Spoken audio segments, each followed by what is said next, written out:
Turian and Brother Ausar, all men. With special guests every week. You can follow Africans United, Know Thyself, Black Power Radio on Facebook.com/Oak 93.5. Or you can engage in conversation by calling 919-899-9305. Once again, each and every Sunday from 9 a.m. to 11 a.m. right here on Oak 93.5.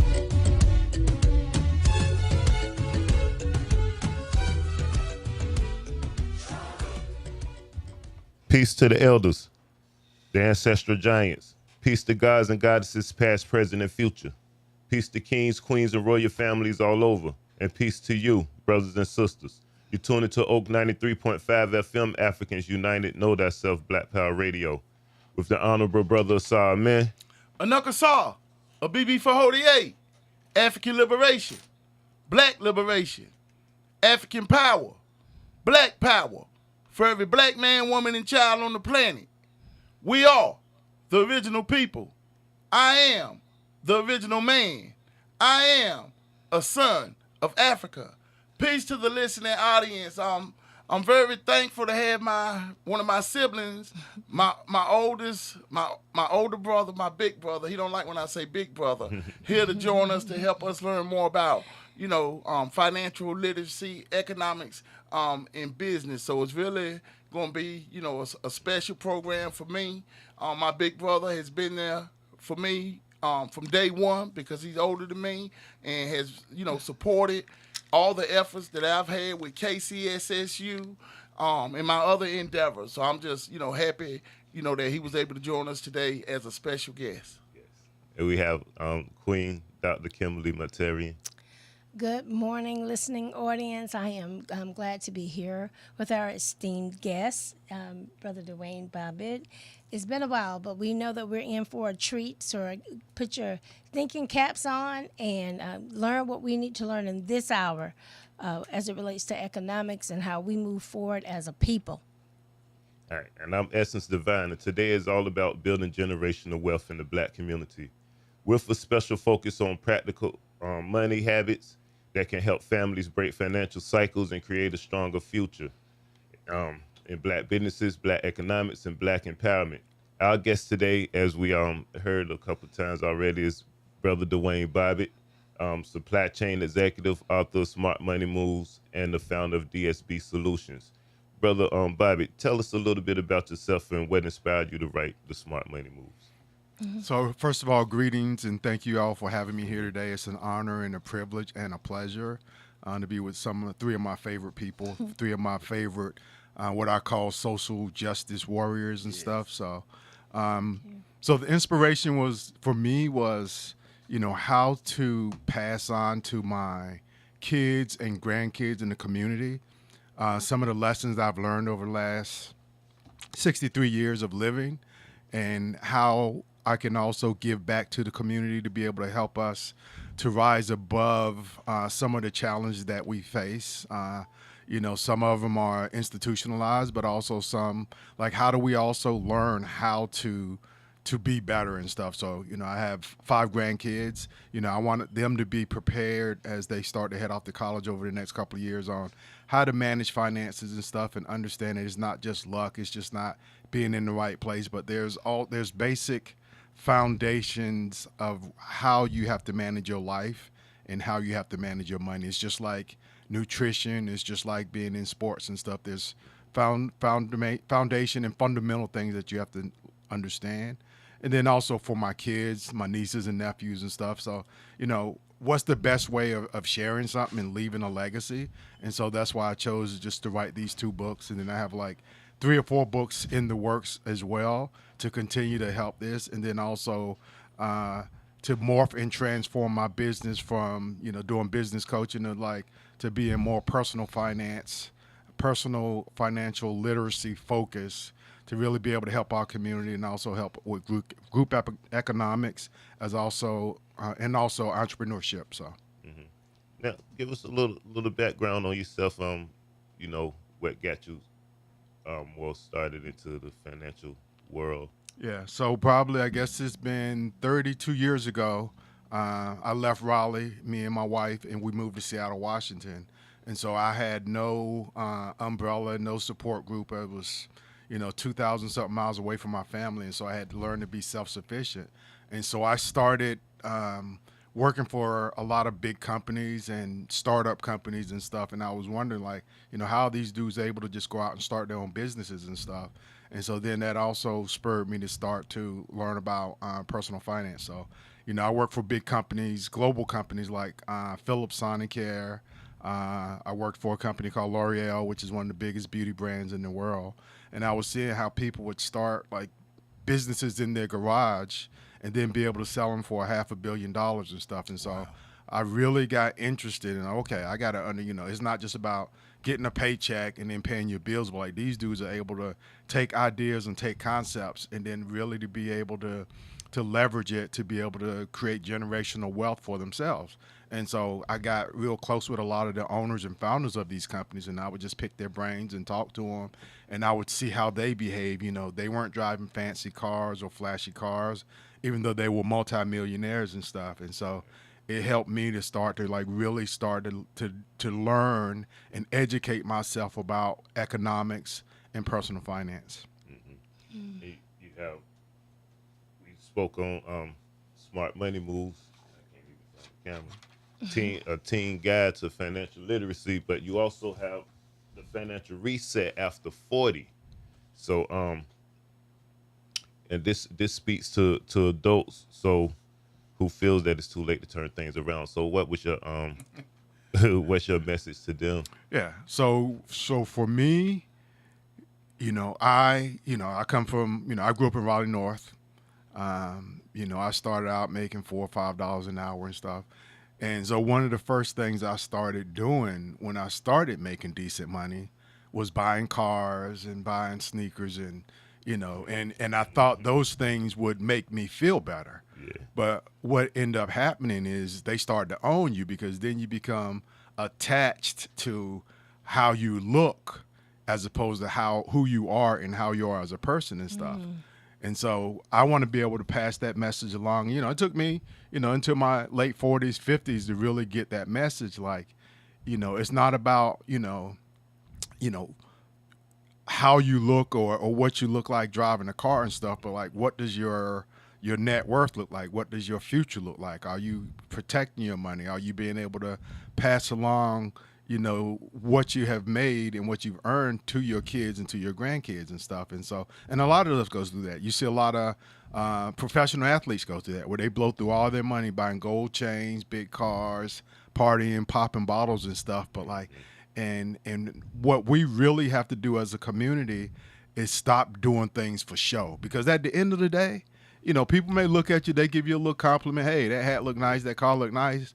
But at the end of the day, when you lay down at night, like you really have to say, okay, man, what happens if I lose my job tomorrow? They're going to come take the car, the house, the clothes. And so we have to start building a better and stronger and deeper financial system so we can educate our people and stuff, so we can understand what the true value of money is and how do we keep more of that money in our community to build up our community and help our people. And so as opposed to all of us driving around these fancy cars and stuff, but we aren't lifting each other up and stuff. So that was really my motivation for that, is like, okay, how do I take all the lessons learned, all the mistakes? Because people see me now like, oh, like he got it going on, but like I've wasted a lot of money. I've made a lot of mistakes. I've had those things where you have to go on a job that you hate, but you got all this debt that you got to pay and stuff. So you got to stay on that job, and you have to basically lower yourself and lower your standards and put up with stuff from people that you don't like or that you don't feel comfortable doing, but you have now all these obligations and financial responsibilities, and you don't want to let your wife and your kids and your family down. So you just have to go through it and stuff. And so for me, that's not true freedom. That's you're still in bondage. Right. If I may, I like to say, first of all, I really like the title of both books. I love, the financial reset after 40. And the reason why I kind of chuckle because, people think 40 is old in middle age, and you're still a baby, when you're 40. That's why I think that this is really good, because that's a lot of times when we really start getting serious in life, when we start getting that 40, 42 age and things of that nature. And I think that, even the book Smart Money Moves, the book for teenagers. You know, giving them a solid foundation. You know, at such a young age. And one thing, Dwayne, I would really like for you to help us out with, right? Because we often hear this term, generational wealth, you know, and I know that basically, like you said, you know, we have challenges, we have barriers that have been, you know, systemically put against us, you know, institutional systemic racism. So my question is, what exactly is generational wealth, and how do you see us, you know, as first of all, you know, as a family and community, how can, you know, financial literacy, you know, assist us in generational wealth with our family, community, and humanity? So thank you, Kevin, for that question. So we have a lot of elders. You know, we're fortunate enough where both of our parents are still living. Right. You know, we've known both sets of our grandparents. We've known some of our great grandparents.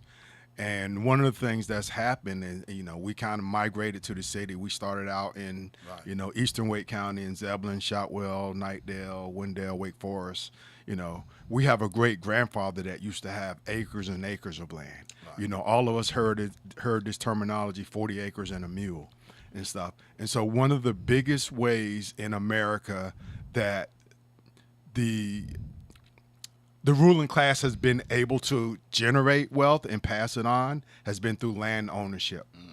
Okay, right. Has been through real estate. And so you see people where they've had the same house in their family for generations and stuff. And so that's one of the ways where we can do it, where we can start out. There's been a lot of our people who their grandparents or whatever have left them land and houses, you know, out in the country and stuff. But for whatever reason, you know, I don't want to live in the country. I don't want to have to pay property taxes, whatever. And we don't necessarily understand everything that it takes to operate or to understand what it means to have land ownership and stuff. And we don't have the resources to teach that. And so a lot of times these things will be foreclosed on and stuff. And so to answer your question, you know, building a strong net worth, you know, making sure you have a will, because the state will come and take everything in probate if you pass away without a will, and then it's just wide open for them to take over. So understand having a will, having living trust, make sure you have the proper insurance. A lot of time we think of insurance as just something to put us in the ground, but it's a lot more than that, because if you're a husband and you have small kids and a spouse or vice versa, you know, that way they can continue to live the lifestyle they become accustomed to living, as opposed to just putting you in the ground and now they have to sell the house and move because they haven't been able to replace that income. So it's just kind of like setting yourself up financially, having a good, strong foundation and stuff.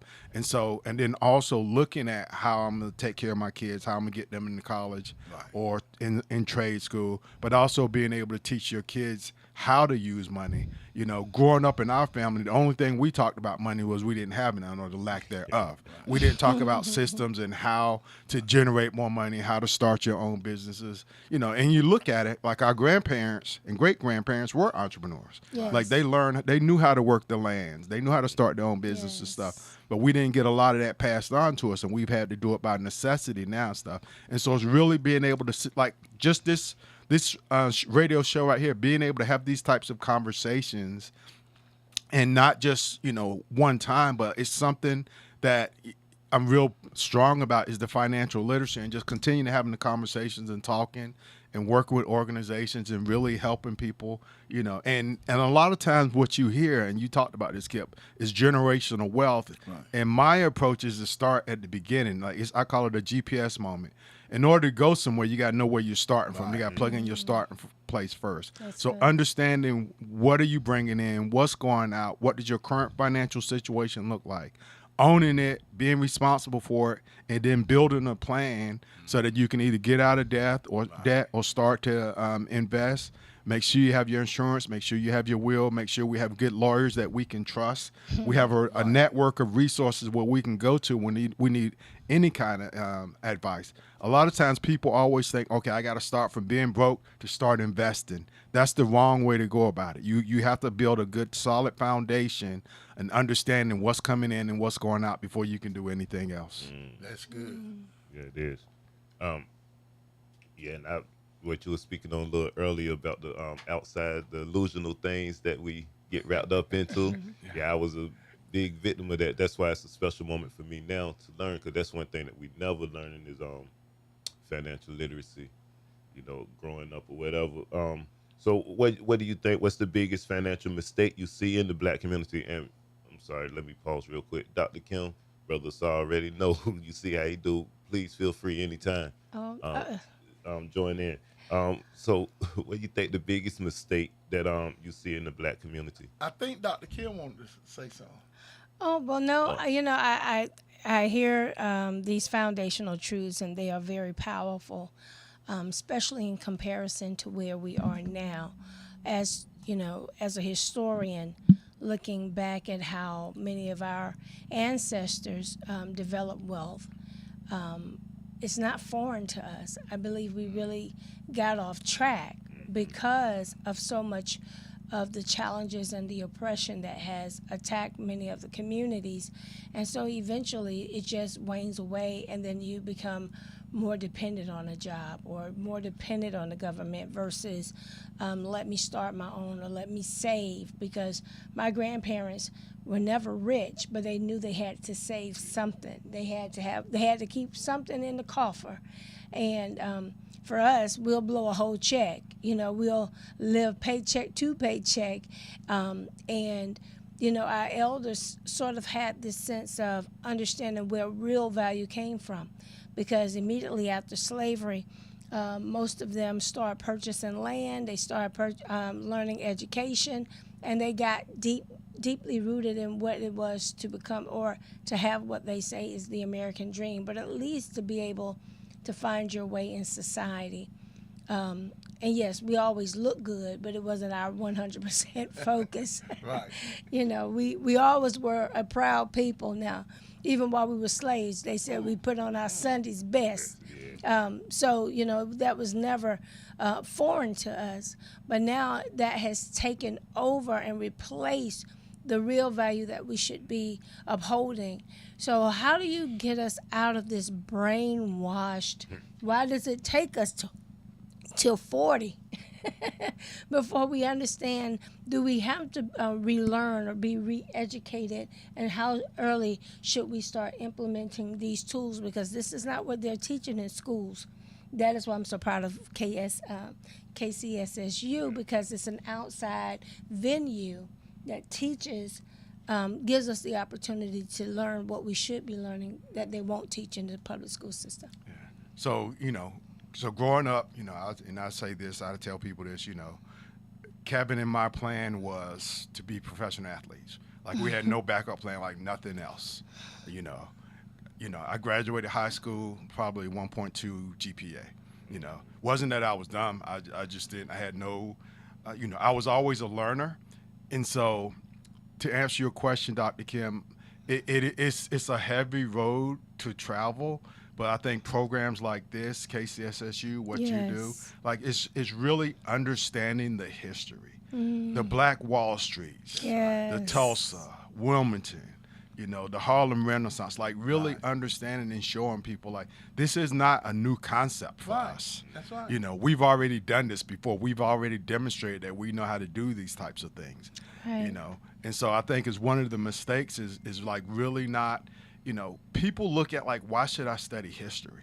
And they don't understand, like, if you don't study it, then you have more of a likelihood of repeating the same mistakes. That's right. And stuff. So if you learn from history and can understand it and understand that we've been here before, like even downtown Raleigh, like understanding what Wilmington Street and Hargett Street and what those places look like in the 40s and 50s, even up on the block in Washington Terrace, where, Mr. White, used to have all that, used to own all that stuff. We can go up there and get our hair cut and stuff, and the little corner stores and stuff. And at the time growing up, we didn't appreciate it the way we do now. But now looking back on, like, hey, we were keeping our dollars in the community and stuff. And now you see other nationalities come in, and most of our hair products we go buy from the Koreans, a lot of the restaurants and stuff are Asian restaurants or from other cultures and stuff. And so how do we get that back going in the community?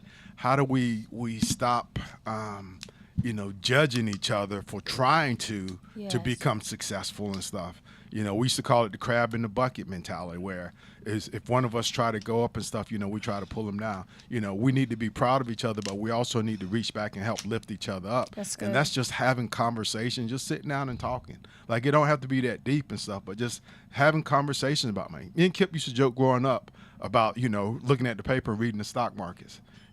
One of the first things I do every day now is check and see what the market's going to do. Like, it's just become a habit. And so those are the things, as opposed to getting up and looking at box scores and see how many points LeBron scored last night, but looking at what's going on in the world and the world economy. Now it impacts us every day now, like what are the interest rates on houses and stuff, because that impacts how people can buy so-called affordable housing. That's good. What does affordable housing mean? There's a lot of projects going on in Raleigh where they're talking about affordable housing, but like, how do we help the people prepare so that when the houses are ready, then they have the assets and they also have the means and the ways for being able to get into those houses. So putting programs together, working with local banks and stuff, and like, how do we make sure people, have a good checking and savings account? They aren't just getting 1% on their money, but they can get a money market or something and earn a little bit more on it. People have an emergency fund and save for that. Being able to have conversations with your kids about money and not just on your deathbed when you're going to read the will. Like, we have to have these conversations at the dinner table, and we have to make it secondary. Like, we can sit here, we can talk about sports, we can talk about stuff that happened 30, 40 years ago, but like, we don't talk about, these conversations aren't things that we talk about on a daily basis and stuff. And so it's basically like your habits. Like your food plan, your nutrition. Like, you have to plan these things out. What are you going to do? What are you going to eat? It's the same thing with your finances. Okay, April's almost over. How much did I spend this month? What do I got to prepare for? Your car insurance is coming up. Your property taxes are coming up. You can't try to save those big bundles all at one time. So how do you have like what I call a little sinking fund where you put a little bit in it? Dr. Kim said, like she said, our grandparents and great-grandparents, they always saved a little money, whether it was under the mattress, whether it was in a coffee can cup up at the top of the cupboard. Like, they always had a little bit of stash, always. And we have to get back to that and not, and it's hard, The original title of the book, The Money Reset, was going to be from paycheck to prosperity, But I know a lot of times, people, like, you can have a good life without being rich. Right. You can have a good life. So we have to change the definition of what wealth looks like. If you can go home at the end of the day, you have your loving family around you, you ain't worried about nobody coming taking your house and your cars and stuff. You can pay all your bills. Right. You can put food on the table. For me, that's wealthy. It don't have to be the biggest house. It don't have to be the fanciest cars and stuff. And so we have to change that definition of success and stop being like how we look at other people, but like, what gives you peace of mind when your head hits the pillow at night and you can go to bed and you can wake up knowing that you've done everything you can for your family and you set your kids up where if something happened to you, they're going to be taken care of. Let me jump in because Wow. I really That's powerful. I really like the part when you was talking about history, right, and how important history is. And then I went to thinking, because that's one of the big things that we're about on this show and at KCSSU, right, is basically talking about our history, and how rich our history is. And so I got to thinking, and unfortunately, a lot of our brothers and sisters don't know the history. So the history that they know is the history of being in poverty. Last week we talked about it. Dr. Kim talked about engineered poverty, right? And so I even had a conversation with one of my good friends the other day about this, about budgeting, right? And how, and what you were just talking about, to know what's coming in, your paycheck. That's why I like when you say paycheck to prosperity, and then to know what's going out. And then you're left with a set amount of money, if you're, like, say, for instance, on a fixed income, for the rest of the month. Now, you just mentioned something about putting a little something away.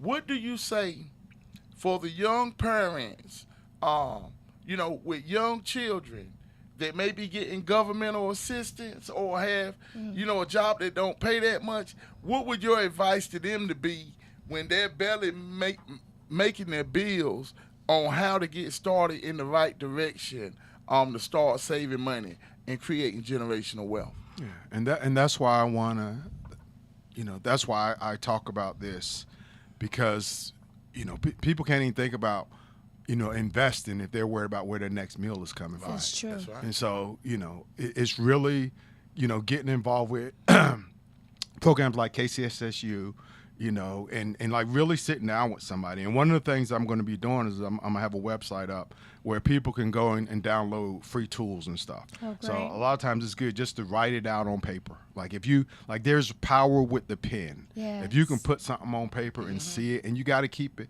A lot of times we keep too much stuff in our heads, our PIN numbers, our That's good. passwords, That's good. our bank balance and stuff. Put it on paper, and then even if you just start with $5 a week. People think $5 a week ain't nothing, but that's $20 a month, So try to build up. Start out like, okay, my first goal is to get $100 emergency fund. That may not seem like not, but for somebody living paycheck to paycheck, like that's a lot of money having an extra 100. And then you just keep building on that and keep building on that. And another thing that we really have to do, and this is, I have a chapter in the book on this. It's called a leak audit. A lot of times we'll be paying for apps, streaming services, things that we don't even hardly use, but we got them on a monthly auto thing, and you look up at the end of the year like, oh man, I done spent $200 on this app and I don't even remember what I use it for. And so really being able to just look at your finance, like what am I currently doing? Like it's like, buying, sodas, or so, being able to be a savvy shopper, like look for deals, like how can I, get a case of water instead of just buying a couple of big things of $2 and $3 water. You can get a whole case for like, under $5 and stuff. Planning your meals out. I got $100 for groceries this week, so I need to be very specific in how I plan out my meals and stuff.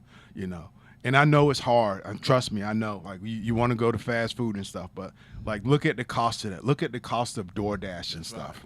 Like DoorDash, like they charge you almost as much to deliver it as the food. That's true. So really getting good at cooking at home and stuff, making your own meals.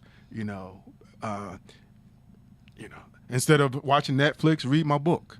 Right. Yes. My book is $19.99, but I can save you $100 a month easy I know if you that's go right. through and do some of the steps in the book, and you extrapolate that out of you saved over $1,200. So really, and making this a science. Personal finance is personal. It's emotional. Like we get very emotional about our money and stuff, Right. and to get better at anything, you got to invest in it. I'm in the room now with 3 historians. You guys do a lot of studying about our history and our culture and stuff. We have to do the same thing when it comes to personal finance. Right. We have to understand how money works. We have to understand how taxes work. We can't just wait until the end of the year and depend on April to get a tax refund. Like you done live 11 months out the year and you waiting on a bonus, where, so I mean, and it's hard. Like, trust me, it is hard, but we have to develop good habits and stuff. And it's just like, if you want to be an athlete, you got to get up early before everybody else. You got to hit the gym, So it's developing those daily habits and really, investing in your education and your financial literacy and your learning to improve your life. Because I mean, and you guys preach this every day, ain't nobody coming to save us. No. Ain't nobody coming to save No. us. And so it's going to be, if it's going to be, it's up to us. We have to do it as a community and stuff. And that's why, I do this. And, one of the things I'll be doing is I want to start, giving out my books to like, nonprofits and stuff, and then Thank you. having classes and, Yes, thank and you. seminars and stuff. But like we gotta like I'm a product of the streets of Raleigh. Like I used to sit on the bus stop and sit there and ask people for a couple dollars so I can go up to the block. Like full stop. That used to be. But once I got started working, thanks to my brother, because he quit a job. He was younger than me. He had a job. I ain't had no job. I had graduated high school. I'm just hanging out at the bus stop, up to no good. And then I started working as a dishwasher. But once I started earning my own money, then I started to understand the power. Okay, if I can learn these skills, then I can start doing other things. And then that started expanding my opportunities and stuff. And so really being able to to dig in and understand money and understand the power of it, that's how we help our people. One thing I like what you said, and the first word that came to my mind was discipline. Like, not only being disciplined, with your plan, but looking at economics and financial literacy as a discipline. Yes. Like you said, That's as a good. study. And everybody can't study the same thing, but we all can work together to build. And I think that's important. And I really like the way you talking about the financial literacy as far as personalized, because I know that's where it starts with the individual and it extends to the family and the community. And I really understand how, in order for us as a people to really experience cooperative economics, right, we all have to kind of be on the same frequency, the same page. And it's going to take conversations like this, workshops, seminars, where we bring in the community together and what they consider to be the least of the least, those of us, who may suffer in poverty, to attend those type of workshops and get these skills and let it become a discipline so that we can start building within the family generational wealth, within the community, and within humanity. I think what's powerful about this is bringing us back to our roots and back to our foundation. And it's saying that this is not an option, this is a must. Right. Far too long, we've gone through generation after generation of just poor planning, poor thinking, and we've always depended upon maybe the government to bail us out. If we fall, something magical is going to happen or what have you. But it's also taking responsibility for your own path, and also adding a layer of creativity. And that's something that we don't see as much anymore, is the creative mind, boosting our children and ourselves how to be creative, how to own their own ingenuity. And we talk about intelligence on this show. So how intellectual property, or even our own what we offer to the world, and it has to go beyond, like you said, playing sports or rapping or what have you, and that's nice, but we should be expanding our creativity. And I even heard, as we talk about Africa United, I heard Ibrahim Toure the other day say, he sent this call out across the diaspora, and he said, we're not asking you to come to Africa, we're asking you to be Africa. That's right. And send your engineers, send your creative minds, so that we can all connect across the globe. And I thought about it, like, have we been preparing our youth to go so that we can send them? If they don't have somewhere to go, you can best believe America has a place for them, and it's called incarceration. So how are we preparing our children from our communities to be fortified with intelligence and just basic principles of life, so that they can not only apply them to themselves, but they can be a global asset? That's right. And that is what I hear you say, Brother Dwayne, is, you're taking us from the pit to the palace by just small principles That's of right. living. And it don't take a lot. It's just changing that mindset. That's it. Yes. Right. Go ahead, brother. We've always had that saying, each one teach one. Yes. And so we have a responsibility, to teach. All of us are elders now, to teach the youth, to teach the young ones, to teach old ones and stuff. Yes. And so, and the thing is, like what I'm talking about is nothing new. Like, we have John Hope Bryant, we have Amos Wilson, Yes. we have Claude Anderson, we have Dennis Kimbrough, we have Boyce Watkins. So we have a lot of people. And so what I'm trying to do is I'm trying to collate all of these messages together, but start where we are here and work with programs like KCSSU and in the Wake County area. Like, how do we bring this together, and how do we get some momentum, and how do we move this forward? You know, Yes. there's a lot of good activity happening, but like at the end of the day, like we're still a little bit too scattered. And so how do we keep the momentum going, and how do we measure what we're doing, and how do we track it, and how do we make sure that we keep moving it forward and stuff? And it's a big task. It's not easy, but we have to do it, you know. Hey, if you don't mind, because you got my mind racing over here, right? Because those are some really, great points that you're making. And so automatically, I'm thinking about our youth and our community, our young brothers and sisters, right?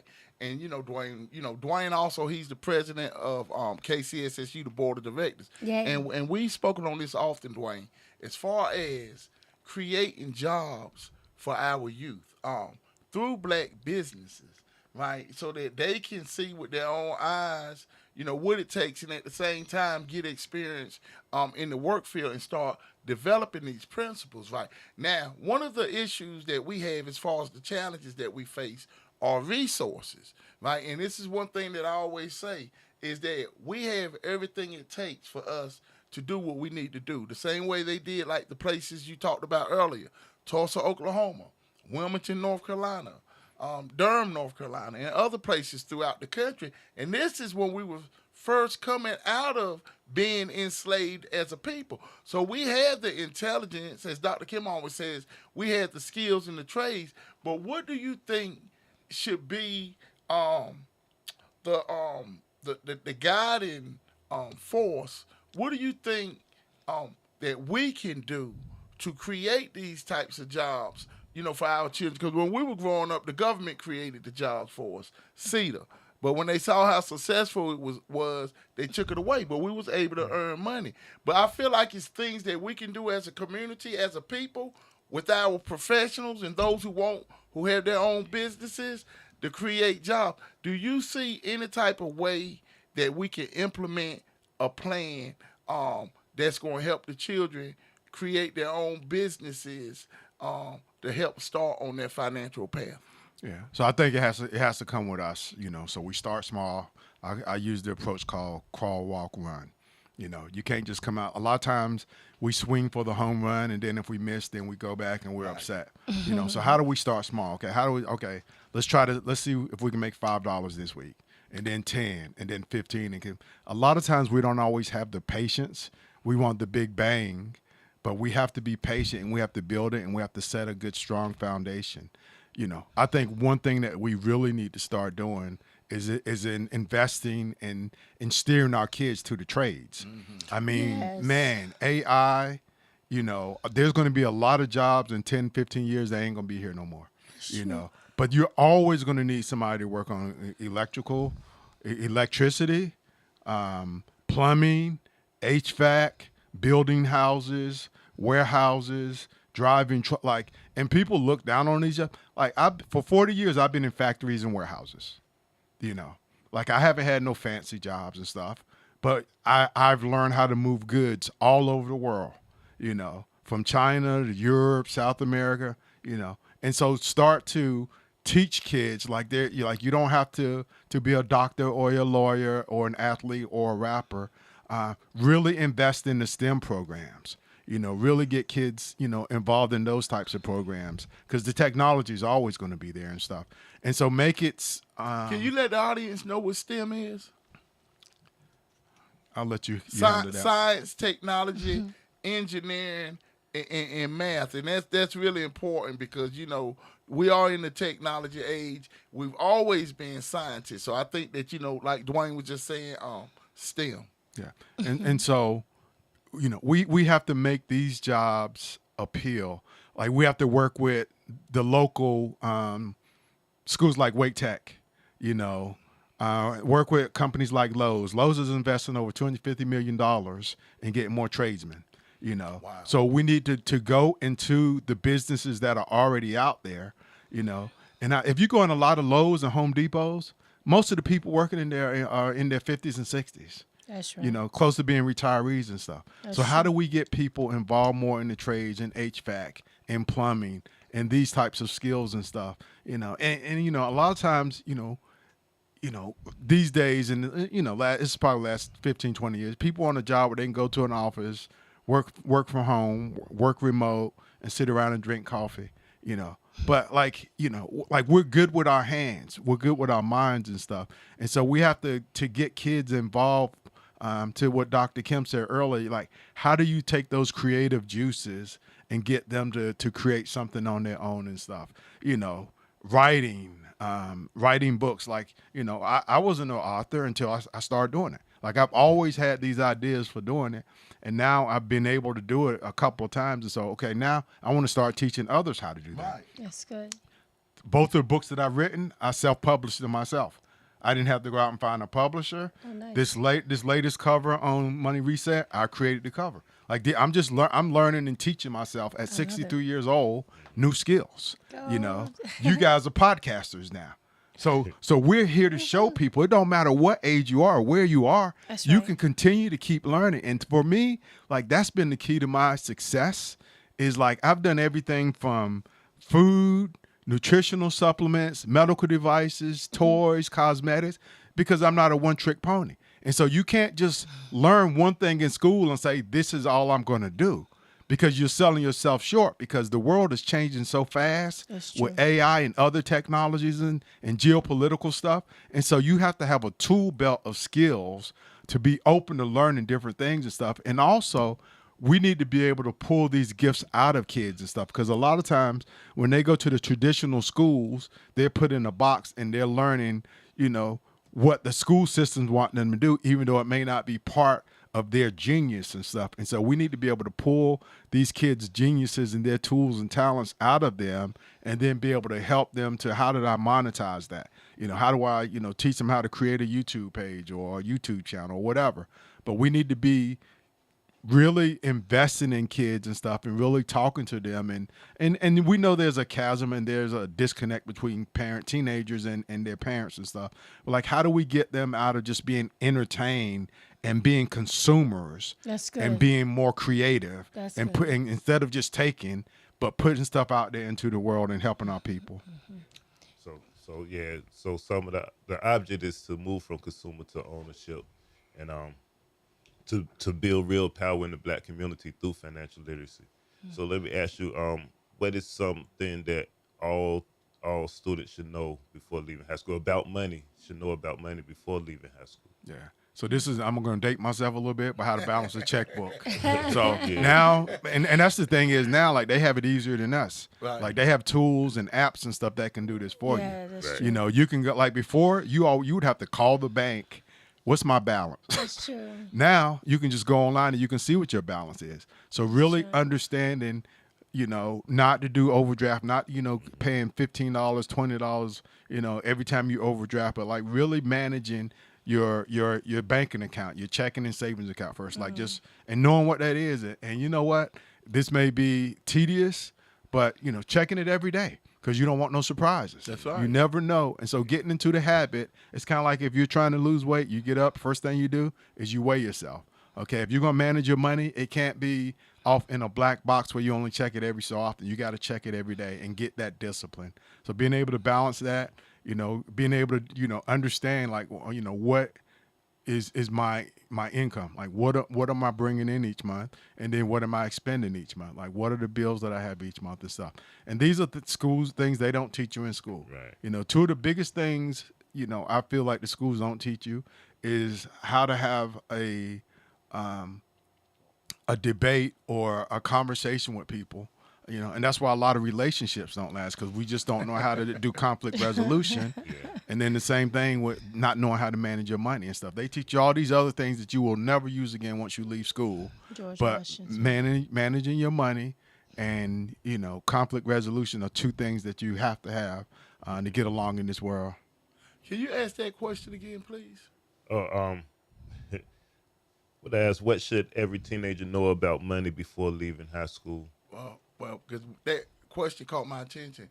But I want to say the first thing that our children should know, all our children should know, is know thyself, right? The knowledge of self. Because with that being the foundation of all knowledge, right, who we are as a people, then we understand the importance of financial literacy, not just for us as an individual, but for our family, for our community, and for our humanity. That's another thing that they don't teach from the Department of Education. They can't teach it. The knowledge, not our knowledge of self. Our knowledge of self is a special knowledge. And once we have the knowledge of self, and we go by the principles of Maya, truth, justice, righteousness, balance, order, harmony, reciprocity, those foundational principles help us in discipline. And with that discipline, we can transform that into our discipline when it comes to economics and finance. And I think everything basically works together because we're very rich people, right? And all the trades that my brother was talking about, right? HVAC, plumbing, and all of those things are for what? Construction, building. We're the original builders on this planet, right? And we are geniuses. And that you can tell that by the pyramids that are still standing today, right? One of the wonders of the world. So once we start getting and also when we're talking about, and this is important, economics and finance, right? And I know we're talking about here in the United States, but when we look at economics, right, from a global perspective, right, and this goes back to the resolution that was just passed by the United Nations that Ghana presented, saying that the transatlantic slave trade was the gravest crime against humanity, right? And all of that was for economic reasons. It threw the economic system globally, right? And we were enslaved for over 300 some years. So that threw us back. So I think that it's important when we're talking about history, how it impacts us here and also Africa with all the resources. Dwayne, you just talked about how you know how to ship goods to China, all over the world, right? And I think those type of skills are important for us to start preparing ourselves for the future, preparing generational wealth for our children by creating these businesses here in the diaspora, in the United States, connecting with the brothers and sisters in Africa, because Africa is going to soon be a world superpower. And so we can start doing business with our brothers and sisters. But first, we have to get our individual finances together. As Dwayne been talking, that's why I really, like this conversation and where it's going, because I know, we got a big town hall coming up June 7th, and that can definitely be a piece, because we're going to be talking about what? Reparations, right? All of these things involve economics. We're behind the 8 ball because of history. But that's why it take, people like my brother Dwayne Bobbitt, people like Boyce Watkins, Dr. Clyde Anderson, right, to try to help to educate us so that we can make better moves with our finances. Wealth building is not just a personal issue; it's a community responsibility. Oh yeah, absolutely. Indeed. And I think I like heard that, Dr. brother. Kim say that Yes. a little earlier. So, Can I say something just briefly here? That is why it's so important that when we talk to our children, they're not confined to just where they stand. They must have a global perspective on life. Even if they never travel with their feet or their body, they have to see themselves in a bigger light. Yes. Because what it tends to happen is, America dropped the news today that unemployment is low, but you can never be unemployed if you always have a trade or a skill. It can go anywhere in the world. What they're saying may affect where we are today, but it doesn't mean that you are not needed elsewhere. And we have to train our children not to be afraid to expand mentally and physically, to be a part of the global economy. And I believe that is one of the things that we have a duty to do as the elders of the community, as parents. And sometimes we may have to get our parents in shape so that they can properly prepare their children and get their children ready. Because my grandparents were what you would call illiterate, but they had more land. Right. right. I like that. Okay. My grandmother dropped out in the 3rd grade to till the farm with her mother. But they already had land down in Zebulon. They had land up here in Raleigh. They bought their houses and built their houses by hand. So when we talk about who has the knowledge, They weren't waiting for the great white hope to dribble a ball. They went on and put their time in.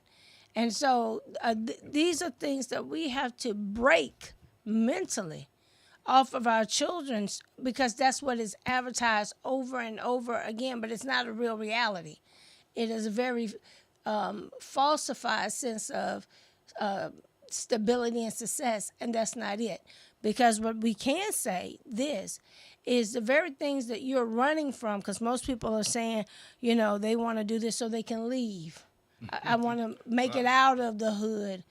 But what we're calling the hood is somebody else's treasure. You all remember that statement? Another man's garbage or trash is another man's treasure. And I can't tell you how fast I'm seeing people run to this area, to our areas, to take advantage of this so-called trash we want to leave. So we all have a duty to sort of reshape the way things are taught, presented, and perception, so our children can have a good look at what life really is versus what is presented. So mentality is one of our barriers keeping us stagnated.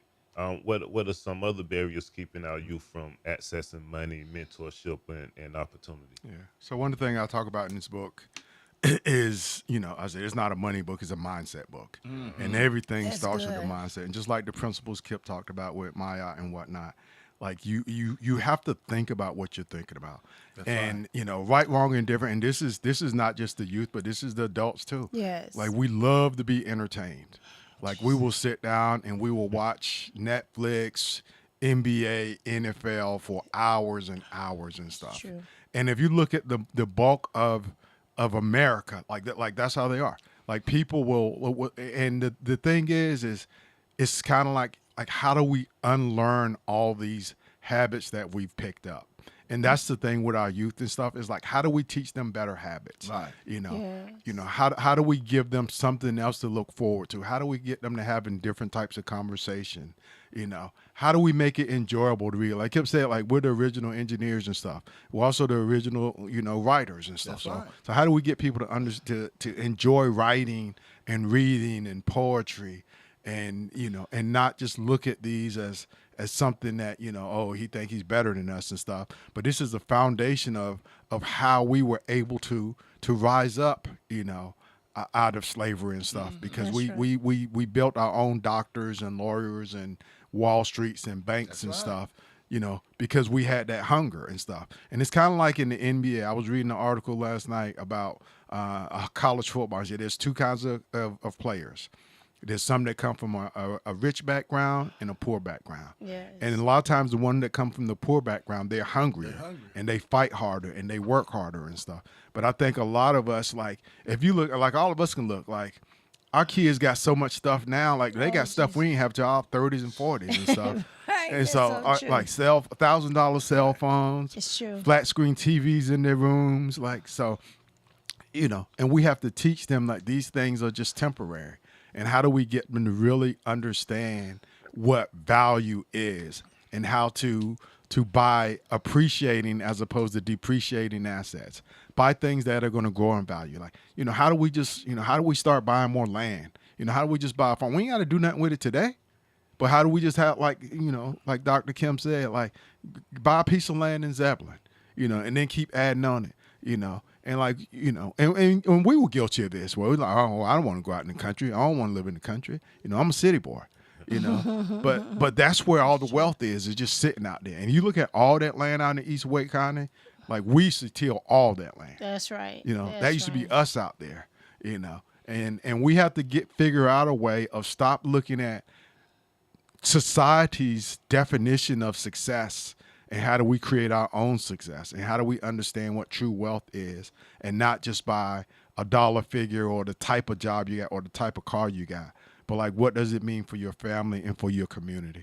I hear you, Brother Dwayne, talk about guarding your mind, because that's what the book is about, really about the mind first. How would you say that we got, because, if we don't learn from history, we're doomed to repeat it. How do you see us protecting the asset of our mind from so many of the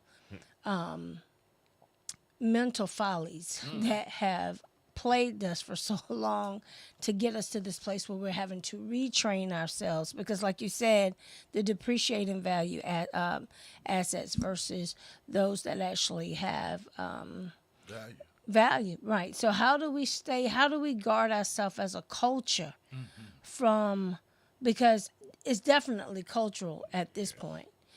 What would you say that we need to do as a whole to sort of safeguard ourselves? There are so many organizations in Raleigh, in the United States, and everybody has positive intention. Everybody's trying to do the right thing to make a difference and stuff. Sure. But we have to get to the root cause, and we have to really start to have these conversations at a grassroots level. And we got to get people to ask questions, because like they don't know. Like people are doing the best they can. Like people are waking up, they trying to figure out what they're going. And so we have to have these conversations. Like even having, we've had a lot of topics at town halls. Like I think this will be a great town hall. Like, but also we can't just talk about it. We have to have programs for people. Right. We have to have assets for people. We have to have resources for people. We have to, like, even starting out slow, like, okay, having a seminar, just show people how to do a basic budget. Like, we take 10 people, we sit down and we walk them through it and stuff. And, but we have to get, like, people have to be willing. You got to be sick and tired of being sick and tired. Like, and that's what it was for me. Like I was in hundreds of thousands of dollars of debt, 15 years ago. I mean, and I used to have the mindset, I'm going to die owing somebody. That was my mindset. Like, hey, you got to die on something, so I'm going to die owing somebody. But then it changed because I realized, what I was doing is I was taking my future wages and paying for my previous mistakes, my past mistakes, buying stuff buying clothes, buying shoes, buying boots, leather jackets, CDs, stuff that wasn't, it'll give you a little dopamine hit, but then it's gone. Because then you see another car, oh man, I like that one, or you see another, or a new fashion, come out, oh, look at those Jordans, or those are newer than other ones and stuff. And so we have to be able to be satisfied, but never, you got to be grateful, but not satisfied. Like, hey, I'm grateful for where I am today, but, I'm not where I want to be. I still want to uplift my community and my family and stuff.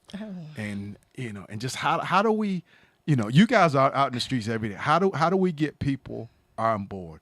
How do we get people to come to the table and to be able to help them and stuff? And so that's going to be part of my mission, is like, how do I get this in people? And here's the challenge, Dr. Kim. Yes, sir. Like, how do we get people wanting to learn and be able to just sit down and read a book on how to better themselves and on how to understand their history and stuff. And a book is like, so this radio show is perfect for that, because you guys teach a lot of history. Yes. Every Sunday you guys are being able to drop knowledge and stuff. And so how do we get that, how do we grow the audience and how do we get more people on board? And to be honest, a lot of people are just satisfied with where they are. We have a lot of people in the middle class and stuff like, hey, I'm good. I'm all right over here where I am and stuff.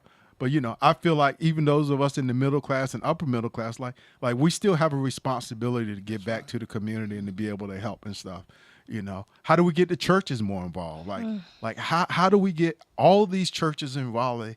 Like, you still got all these people giving all this money to the churches, but how does that improve their life? How does that improve their finances and stuff? So how do we I used to give talks on this stuff in my church in Seattle, Washington.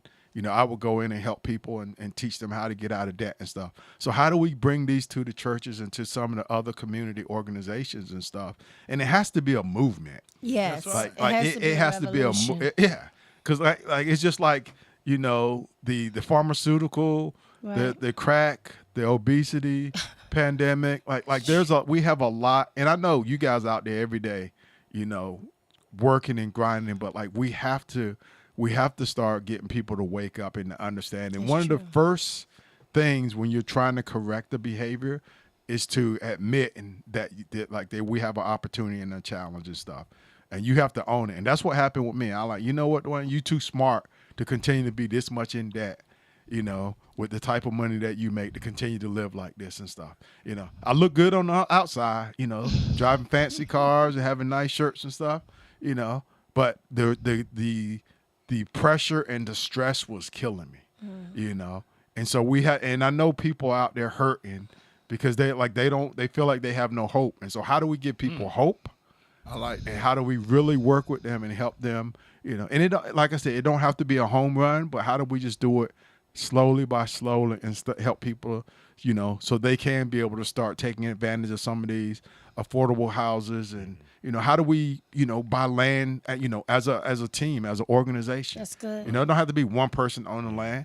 Like I think there's a farm in Georgia where they bought like 270 something acres, Yes. How do we start doing things like that and stuff? And it ain't always got to be about, well, I'm going to buy this and then I'm going to flip it and make $1 million. Like, If I could jump Go in, ahead, Mike, Kevin. I really like, the mindset aspect of it. When we're dealing with it, and like the questions you're asking, Dwayne, how do we get the community involved? How do we bring people in? And also, like what you said, how one of the first things we have to do is what? Admit it, right? And you're not preaching to the choir because those are things that I need to hear because we have to really, take these things serious when we go in the community to let the community know because we are the community. These are our brothers and sisters. That's right. It's not like we're looking down because I'm right there. We right there with them every step of the way. Yeah. And I think that mindset is everything. When we let our brothers and sisters know that we are capable and that we can make changes, but we have to acknowledge the problems, that we face and work on the problems as a community, as a family, as a community, for humanity. So, and moving forward, Dwayne, I really see us doing some really good things because it's a financial crunch right now. And I know it's always been a financial crunch for us as black people. But when you're talking about the gas prices today, when you're talking about how much food is, and it's expensive, and, because I can't drive. I haven't driven in 30-some years because of my vision. But, I was talking to one of my friends, and they was telling me they spend most of their money on gas and food. And that's what you're talking about as far as being able to save, for these hard times and rainy days. But I want to go back to what I started off, and that is the mindset, getting in our communities where the help is needed the most, talking to these families. I think one of the disadvantages we have in some of our communities is that the man isn't allowed to be there with the woman to raise a family because of the location where they stay. So instead of having two incomes, you have one income, which makes it harder. And I think another thing, basically, when we get to talking about, financial literacy and things, and that is because we're talking about institutions, right? And the institution of the family structure, the institution of marriage, all of these things play a role because, when we was growing up, up until about the late 70s, it was mostly two-parent homes. So do you feel like that plays a factor in our economic development in our families and communities where a lot of our families are single-parent homes? Yeah, absolutely. One of the biggest decisions you can make in your life is who your life partner is. That's and good. stuff. Because in most relationships, there's a spender and there's a saver, And so if you have, if you split your That's good, yeah. finances, then it's going in multiple different directions and stuff. And so by not being able to, and that's group economics right there. Right. Like if you can have a 2-parent household, then you can pool your finance together. But if this is split out amongst, you have 2 different households, it dilutes your funds. So instead of having, 100, you have to split it 50-50 and it's going out different ways and stuff. And so, how do we teach our young people, and I know it's hard, but how do we teach them to be, more responsible, how to choose a partner, not take advantage of each other. Right. How to respect, the kings and queens, that we are and stuff, and it is hard because we do have a lot of systematic institutions put in place that have worked to our detriment to divide us. It was the same way during slavery. They would sell off, the husband or the wife or the kids or stuff, And so how we have to understand that this is engineered destruction, and we have to be cognizant of it, and we have to do what we can and not play into their hands and stuff. That's true. But overcome that and understanding what the enemy is trying to do to us, and so we don't do that and stuff. And we have to stop chasing the shiny object. Like, we got to stop being so enthralled with, the dopamine hit and stuff, and understand, like, one of the things I talk about is the 4,000 week theory. 4,000 weeks, if you live to be 80, you'll live about 4,000 weeks, And so if you're 40, you're about halfway there. So that was another reason why I picked 40. If you live to 80, you're about halfway through your life now. So how do we make each week count? How do you win the day? And a lot of times, and even adults like our age are guilty. How do I get to Friday? So I can get to Friday night, and then I can do the things that I like to do, whether it's going to the club, partying, drinking, whatever. Like, how do we develop better habits and stuff? And you can still do some of these things, but it can't be every Friday. You can't blow your check every Friday, and then Monday you broke again, knowing you got a wife and kids at home.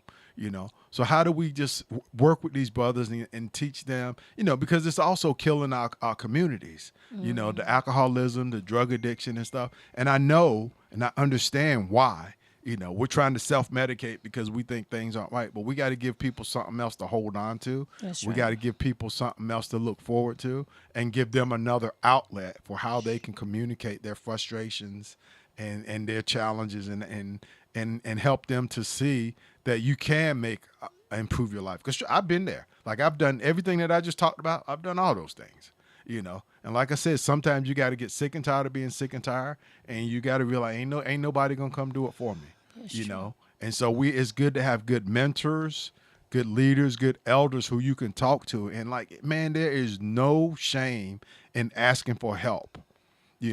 And as a community, a lot of times, we only ask for certain type of help, or we only ask for the type of help that we want. And we have to be vulnerable enough, and we have to create safe spaces where we can have these conversations and talk about these things going in our community so we can fix them.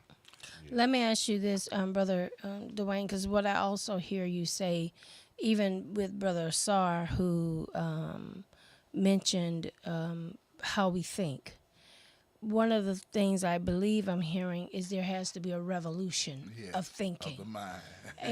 and we certainly have to get larger. Those who are elders, we have to be larger than the perception of what is value. Because remember, someone has already planted for our people what they believe value to be. Now we have to go back and counterattack the lie or the perception. That's right. And, a lot of times we try to host these cute little seminars and stuff like white folks do. God bless y'all.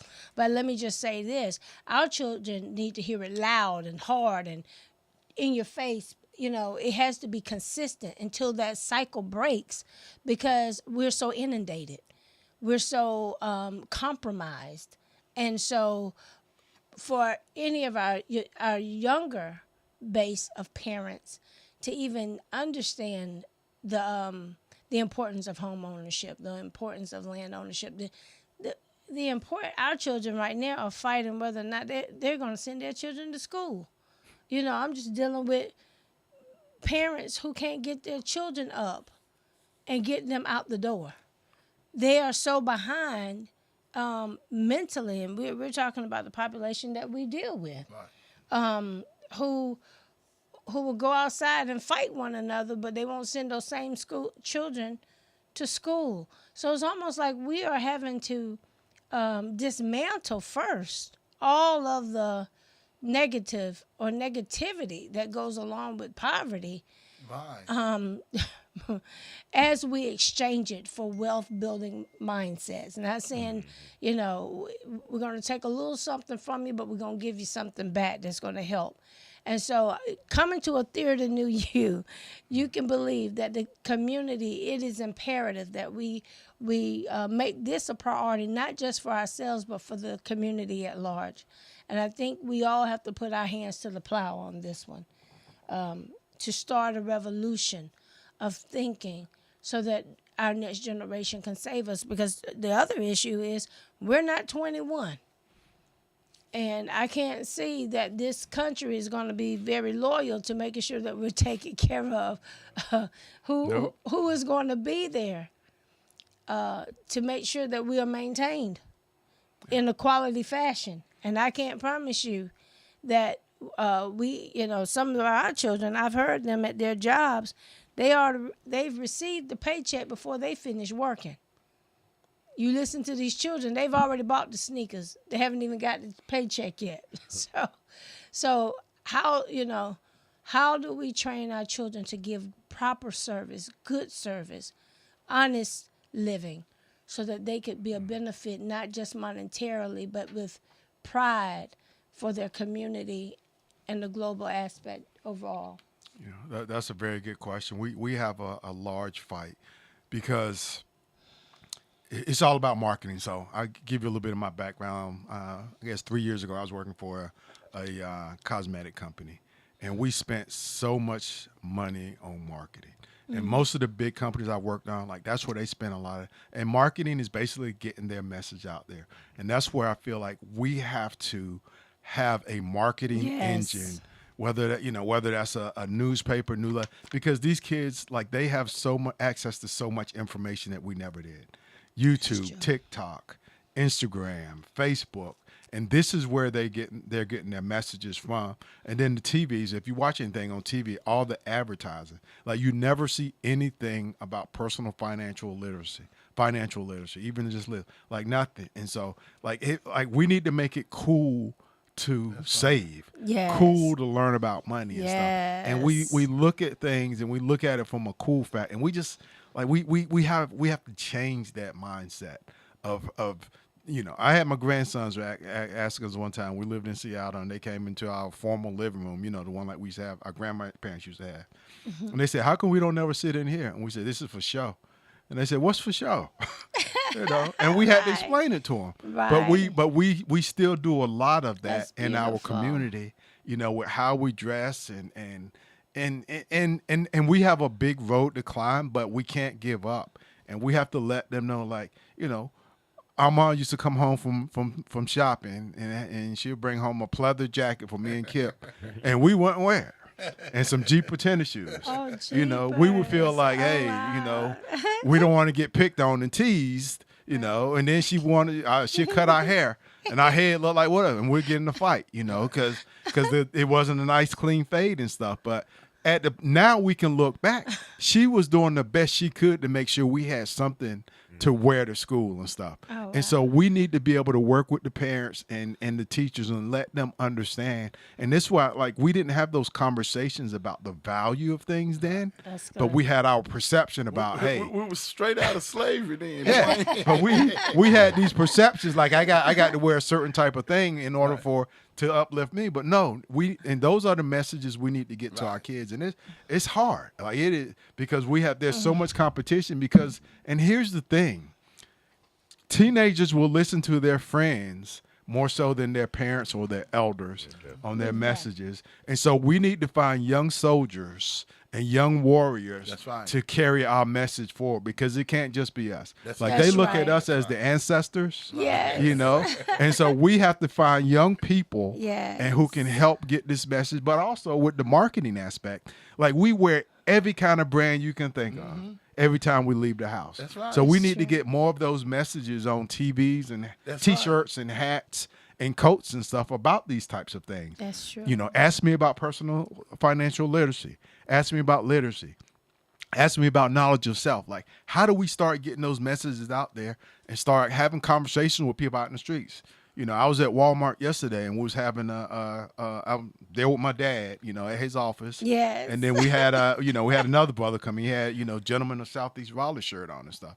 So I started asking him about it. But so this is another way, like, we need to spark conversations in our community. But a lot of times it's just, like, if you wore a 49er hat or jacket or a Bulls jacket or a Bulls jersey, that'll spark a conversation of people. Hey, man, like your jersey stuff. So we need to do the same thing. We need to start marketing, and, like, how do we do that? By sparking these conversations, by how our branding and stuff. Because like people will talk to you about the type of car you drive, the type of shoes you got on, That's true. the type of shirt. And so we need to do what's called guerrilla marketing and be able to start to get these conversations going, partnering with other nonprofits and other organizations. And like, even if we just come in, hey, we just got 15 minutes, we would just, want to talk to you about this, having more conversations like this, getting people involved. But like there's a lot of work to do, but we have no choice. Like Dr. Kim said, it's a crisis, That's right. and we have to be able to help prepare the next generation. And then I want to make one more quick point, Dr. Kim, on your point. But Yes, sir. as you said, we're coming into that age of who's going to take care of us. And so my next book is going to be on those from 60 to 80. Because like now, there's so many of our elders being scammed. So many don't understand Social Security, It's true. Medicare, and like these are real programs that we've paid into Yes. for 40 years. That's So we can't just focus on the youth, but how do we make sure our the elders elders. in the That's next 60 to next 20 years, how do we make sure they live comfortable? That's good. How do we help them with resources, finding senior living for those who can't live on their own and stuff. So there's a wealth of work from 0 to 80 that we still have to do and stuff. But we have to combine our resources and we have to put together well thought out plans and stuff and get out there in the community and really start having these conversations. That's good. If I may, I want to touch on the marketing because I think the marketing is very important, for the work that all of us do. One thing, marketing has been used against us, right? As far as for our taste and our desires and things that we think that are supposed to make us feel good. And we spoke on this last month, and we constantly speaking on it, and that is propaganda. That's right. Right? Propaganda has That's been right. used for us to make us think that our culture is one way when really that's not our original culture, right? So it's just like, so when you get to talking about our taste, for fancy cars and things of that nature, things without really having any type of a substance. I really like the way, you made those points because I think that, in educating our youth and educating our community, that's why we always talk about, the knowledge of self, understanding those things that really have substance, like you was talking about, having a comfortable place to live, having food on the table, having clothes, having save some money for a rainy day, to build the generational wealth that's important. And my question, Dwayne, to you is this, right? Because at one point I used to kind of get perturbed when I used to hear the word generational wealth because I would be like, how can we create generational? But it's okay that I would get perturbed, right? Because a question comes with it. How can we create generational wealth when we're stuck in poverty and we're trying to survive? So I think that concept in itself, generational wealth, is something where we should plant the seeds in the minds of not only the children, the parents, the families, and the community so that, we can have a goal and have an objection. Now, what would you say would be the best way to get generational wealth as a concept, as a normal concept, dealing with financial literacy, which you have to start with financial literacy before you even reach that. How do you feel is the best way for us to get that message to our young people? So the best way to get the message is marketing. So how do You we just use? said it. Yeah. So how do we use that? Like they don't know. Right. Like there's so much noise out there. Like how do we get them to understand and to have those conversations and stuff? But also by showing them examples. So like there's a lot of good books out there. So get create a library. We can start with my book is one, but Yes. there's one on the Black Titans. Claude Anderson's book, Blueprint for Black Power. Right. Like get people to start reading these obscure books that aren't in the mainstream, but so we have to do a better job of showcasing the authors who've already, like, they've already laid the foundation for us. And so, and a lot of times we can't depend on them to buy the books. So we just have to make them available, having book clubs, having study groups. A lot of times in the study groups we do have, we talk about a lot of different things, but we don't talk about these subjects. Creating free classes, free resources, flyers. But we have to, and we have to get the propaganda out there, and we have to talk about it all day. Like, I talk about this stuff, everybody who come, every new vendor that comes to my job, I tell them, yeah, I wrote a book. You got to keep telling people. You got to let people know what's out there, And I've had people, I've had people in France buy my book, people in the UK and stuff. So it's not just like a US, it's on Amazon. So it's all over the world. Global. So it's global. Get people to buy it and then keep having these conversations.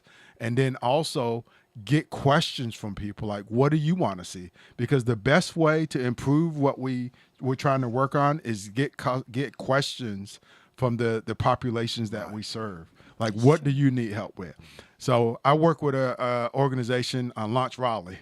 Last 2 years, I've been a mentor, and it's basically working with young entrepreneurs and teaching them how to launch their own businesses and how that. So there's no reason why KCSSU and some of these or why we can't have our own mentorship programs to help people to start where they are and start. And like I said, you don't have to, if you can make an extra $100 a month, that's 2 tanks of gas.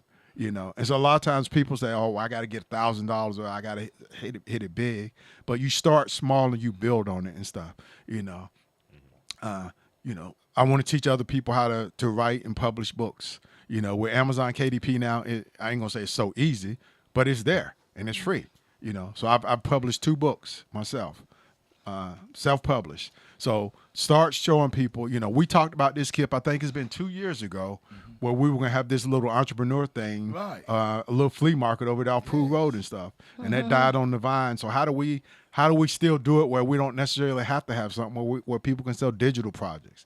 Right. We talked about, helping people set up bank accounts and stuff. But we need to start with the kids that we already have in the programs, right. Start with their parents, and then just keep building on it and stuff. And it's hard, even those of us at our age, okay, how do we find, one piece of property? We ain't got to make a whole lot of money off of it, right. But if you got an extra $100 a month that you can invest, how do we pool our money together?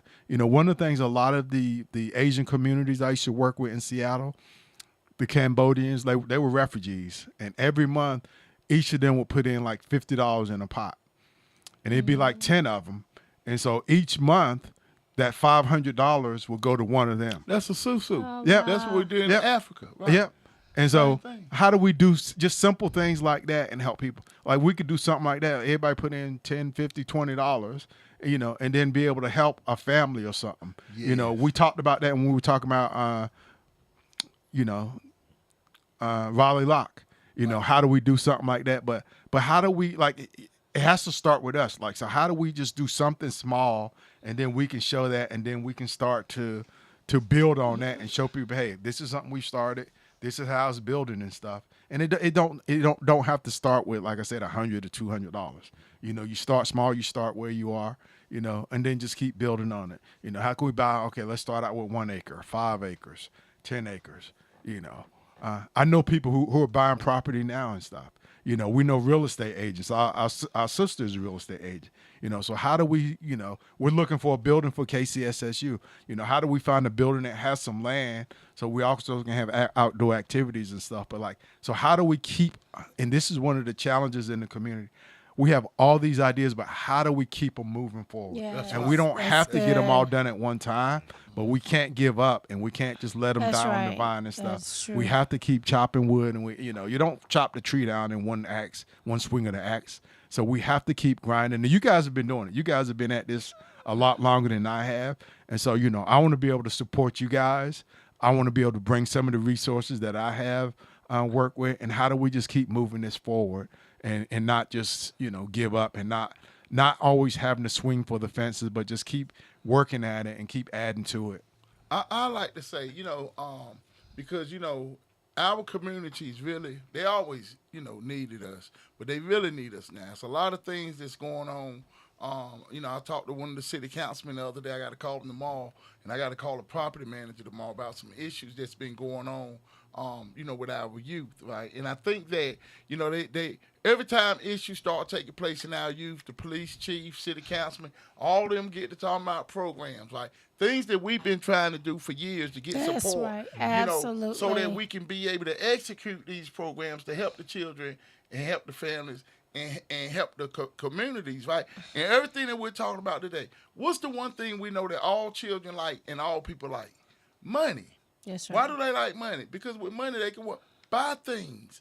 So that's what leads to crime. Because if you're suffering from engineered poverty, from being in poverty, because it's engineered, you're going to try to figure out the best way to get money. Dwayne, I think you were the first one got me involved in crime back in 1973. But anyway, it's from a lack of resources, right, and a lack of money. So I think when we put these plans together, to help the community, and we, like you said, Dwayne, we let it die on the vine.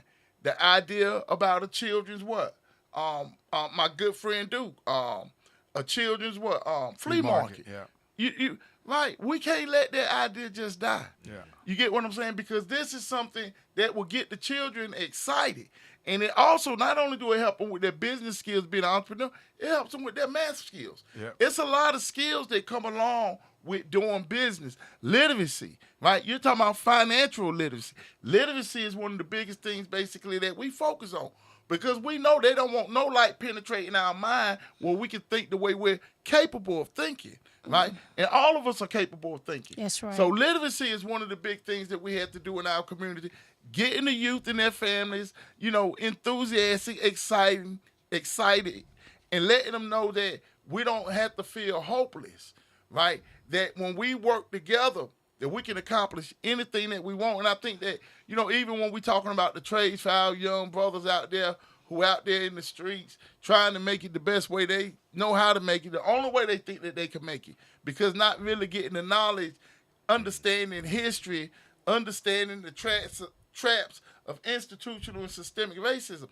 A lot of our brothers and sisters really just haven't been exposed to a lot of things. And I think that, Dwayne, with these books, in the concepts that you're bringing, right, our community need to be exposed, because what does exposure do?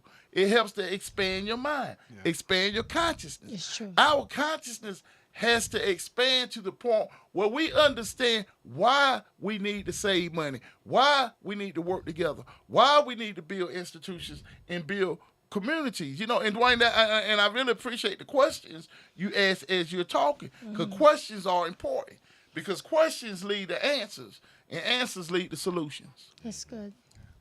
I got a couple of stats I want to read. So the wealth gap is real and structural. So this isn't about blame. It's about understanding the system so we can navigate it with precision. Right. Black households hold approximately 24 cents for every dollar of white household wealth. The median black family wealth is roughly $44,000 versus $285,000 for white families. Only 45% of black Americans own their home versus 74% of white Americans. So redlining, exclusion from the GI Bill, and discriminatory lending created a compounding wealth deficit over generations. That's good. So generational wealth isn't just about money. It's about assets, knowledge, and access that transfer from one generation to the next. That's right. Absolutely. The gap is real, but so is the opportunity to close it within our own households right now. And so we have to understand how we got here. That's right. And one of the other things that I was thinking about, and Kevin, you've been through this, Kip, but also we have to take the time to understand everything that is available to us. How many veterans do we have out here who are not getting all the benefits that are owed to them? That's right. You know, how many veterans out there who have the opportunity to get a GI Bill to help with getting a house that aren't taking advantage of these? And so another thing that goes with this is also educating our veterans, educating our youth, and then educating our seniors to make sure they don't leave nothing on the table, because that's what the government wants you to do. They want you to forget about these programs that you've already paid into and that you've earned, and these programs that you've earned. And so we have to also put good programs in place to make sure that we can help people when they're signing up for Social Security, they're signing up for Medicare, you know, they're signing up for the GI Bills, for disability benefits and stuff. And they try to wear you out, and they try to make it a prolonged process so you just give up on it. But you've put into it, you've put your time in, and you've earned this.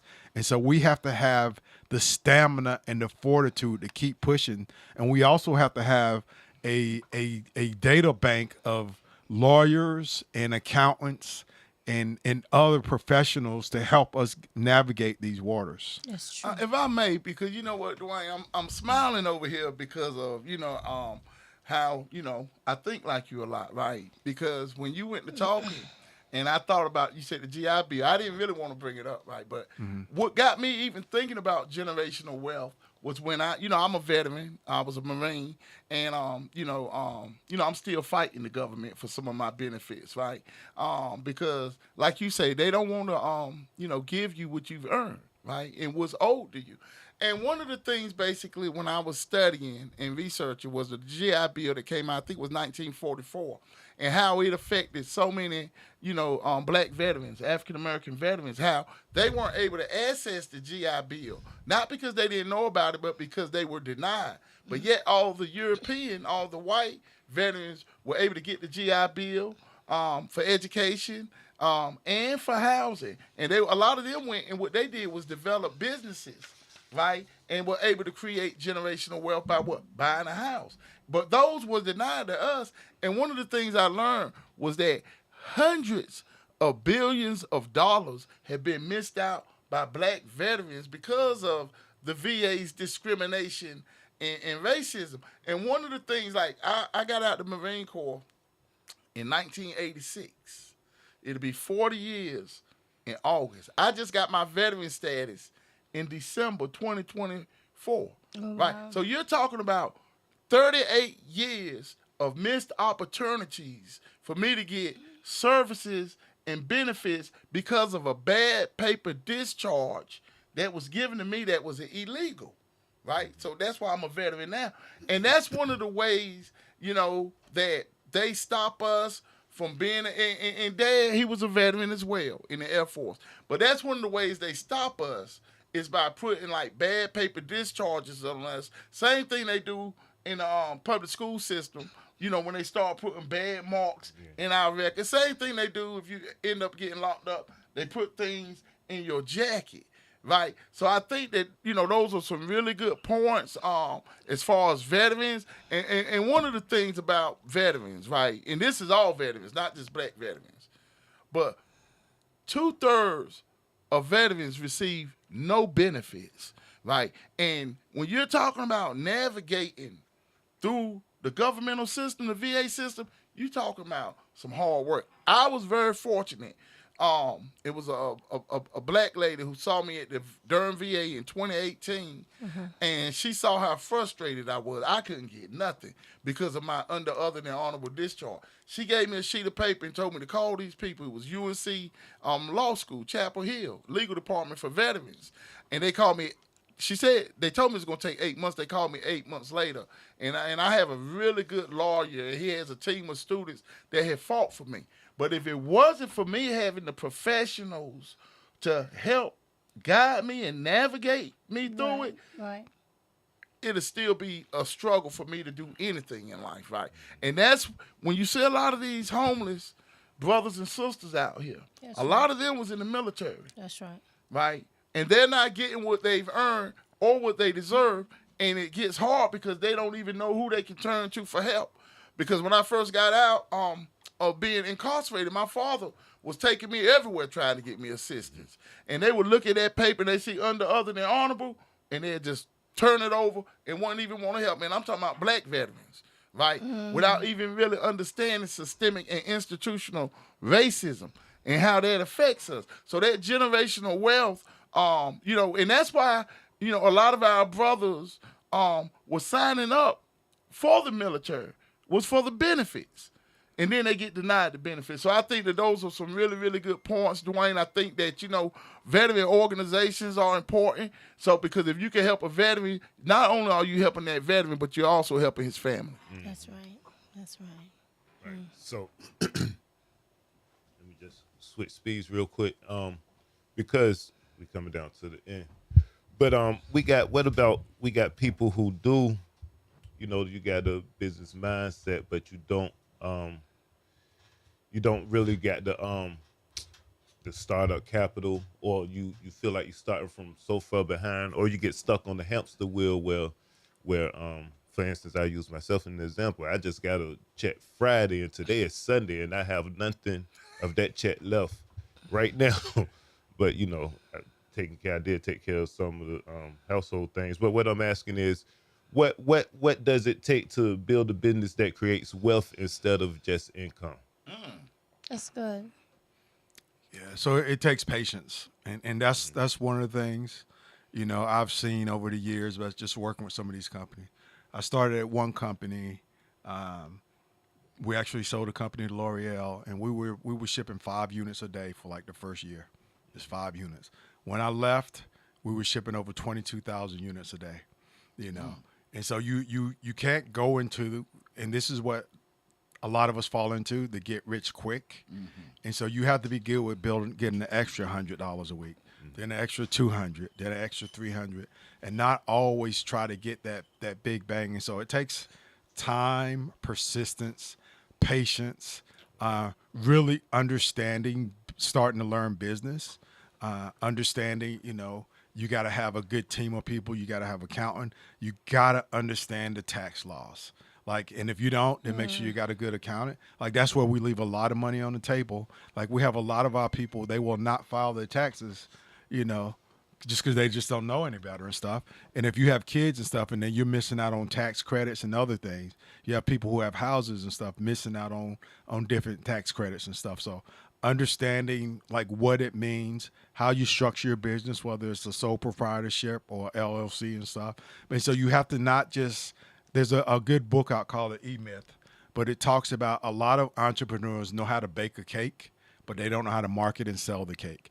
And so you may be good at something, but you don't know how to do the other things. So either one, you learn how to do your own marketing, your own social media content, doing your own YouTube feeds, or you find somebody who you can partner with and y'all can share the knowledge, or they can do some things for you and then you can do some things for them in return and stuff. So how do we, and that's what our people did, coming out of the 40s and 50s, they bartered. Some people grew yams, some people grew greens and stuff. They would swap that. Some people had hogs, some people had cows and stuff. So we can also learn a lot from our parents and great-grandparents on things that they did. On just how to get your business going. How do we support each other? How do we get people to support us without looking for a deal, or I need a 50% discount? But how do we keep our money in our community? And I got this one thing I want to read real quick that kind of talks about this. But research suggests that $1 circulates in the Jewish community for 17 days, the Asian community for 28 days, and the Black community for approximately 6 hours. This is not a moral failure. It is an infrastructure gap that we can consciously close. And so how do we spend Black? How do we put together, and me and Kip talked about this a couple weeks ago, how do we put together a directory of known resources and people who can trust, to do some of the things that we need done. If we need our car work done, you ain't always got to go look for somebody. Right. If you need your grass cut, what's a local farmer's market where we can go to and support? But then we also got to make these things accessible. So, because a lot of times people, they want convenience and stuff. So how do we have more of these little pop-up shops in our communities and stuff where people don't have to drive miles and miles? That's good. That's good. I don't know if you I just got the books. I'm gonna read them. I don't know if you covered or not, but a lot of us don't even understand. And you mentioned it earlier, wills and life insurance. Yeah. A lot of us don't even understand that life insurance is for life. It's for your life while you still here. Yeah. A lot of them don't use it until after death. Yeah. And we don't understand that. And just the financial literacy in itself is we just so far behind on it. And so why is ownership so important? I want to ask this question because you read off some stats just a few ago about this wealth gap. Yeah. So why is ownership important, or how can it help us close that racial wealth gap? Because you're limited at a job. At a job, they control how many hours you work, 40, 50, 60, whatever. And then, they determine, hey, I'm only going to pay you $18, $19, $20. That's true. You start your own business, if you find the right clients, like the possibilities are endless. One of the great brands, Fubu, For Us By Us. Yeah. You look at how so we have to start learning from these dudes, creating our own Shark Tank in the community. Yes. Investing. You may not be good at being an entrepreneur, but you may have a couple extra $100 a month where you want to invest in a business and help a small business grow and stuff. So if we can keep the dollars circulating in our community instead of running the Crabtree and Triangle Mall and running in there and spending our money on the latest thing, how do we create our own brands, our own T-shirts and stuff, and that has positive messaging on it and things that's going to uplift us and stuff. Like right now, like we're consumers. Yes. Like we make money to spend money. That's our mindset now. And so how do we just change that mindset and keep it in the community and help uplift our community, help uplift our families and stuff. And it's hard because it like I said, it took me 40 something years to change that mindset. I can tell you guys the first thing I did when I got my first check working at North Carolina State Faculty Club, growing up, with younger siblings and in poverty, I bought my own box of cereal and I ate the whole thing by myself. And that's when I understood this is what it's all about, being able to control what you spend your money on. But at that point, we always had to share, the box of cereal and stuff. Right. And so then I started learning, okay, now I can get my own place. Okay, now I can go down to Kimball's downtown Raleigh and get my first, living room set and stuff. Now I can get my own first car and stuff. And so that I started stacking my knowledge by going through these things and stuff. And people see me I started my first big decision. I said, if I can make $5 an hour, I'll leave this job. And I was making $4.80. I found a job in North Raleigh making 20 cents.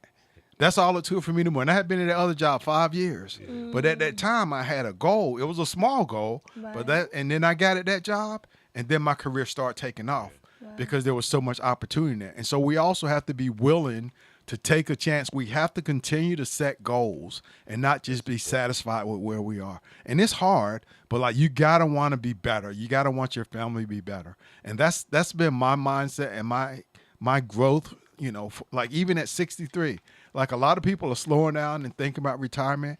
I'm still wanting to be out here and to help others to grow and learn and be all they can be. Because we have to, either you're growing or you're dying.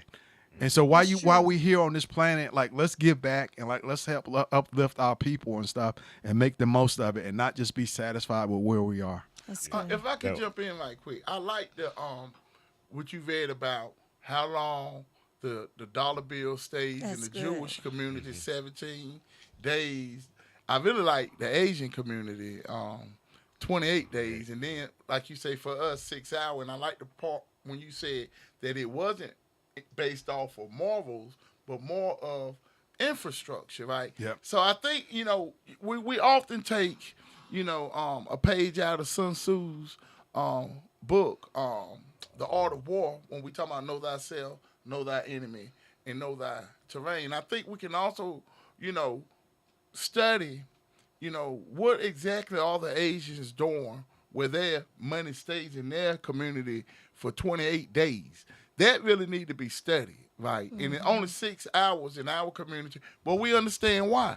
So with me, I feel like there are things that we should be doing to try to, have a plan, be organized with the plan wherein But we got to have somewhere for the dollar to generate. That's why it takes Yeah. black businesses, right? Yeah. And that's a really great point, Dwayne. And like you said, Dwayne, and we definitely can make it happen. When you talk about we need to do a town hall meeting, we definitely need to do a town hall meeting on this subject matter. And I think it's also when you say where do we send those dollars to?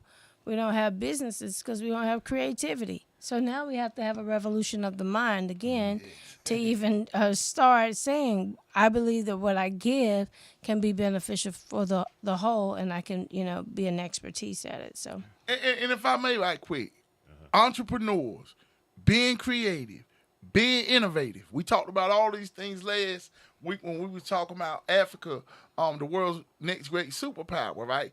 And our young people have brilliant minds. That's right. Right, but sometimes the minds are used for criminal activities, Behavior. and they get very creative. Trust me, I know. I was a part of it at one point, right? I think that it has to be a transformation, and that's what we've been talking about the whole while, the mindset. And I think by giving our youth opportunities to let them know that longevity is important. You don't have longevity when you're out there hustling, selling drugs, or trying to live in the street. All that's short term, right? And I think that, when we're talking about generational wealth, it has to be something that's built off of business and, group economics and things of that nature. Yes, sir. Yeah. And Brother Dwayne, let's lead the people with where can they find your books? How can they connect with you? And what is one message you want to leave the people with today?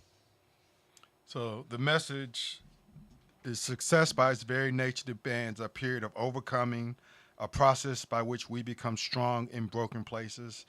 This is by Brother Dennis Kimbrough, Daily Motivations for African American Success. I'm on socials. My business is DSB Solutions, LLC. So I'm on Instagram, on Facebook. My books are on Amazon.